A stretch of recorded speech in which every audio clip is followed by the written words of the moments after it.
Mungkin berat hadapi semua ini, Tapi semua bukanlah laluan kita.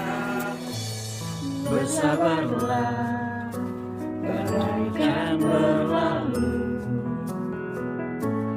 Tersenyumlah, semua akan indah.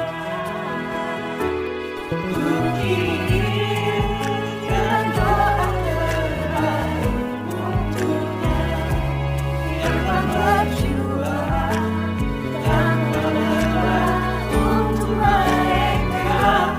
Ku bangga dengan kamu yang di rumah saja. Doakan mereka agar selalu berjaga. Maret, April, Mei.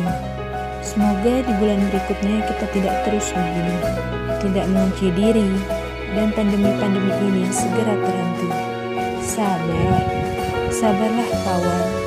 Kita hanya butuh kedisiplinan untuk membalikan keadaan seperti yang selama ini kita angan-angankan. Lihatlah, angka-angka grafik peningkatan itu tidak bisu kawan. Di sana tersimpan jutaan kesedihan, harapan, dan perjuangan.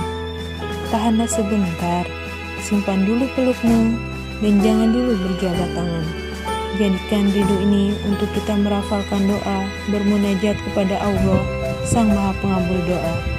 Setidaknya kita sudah berikhtiar untuk membantu memutus mata rantai dan meringankan pekerjaan para tenaga medis yang berjuang di garda terdepan. Lekas membaik negeriku, badai pasti berlalu.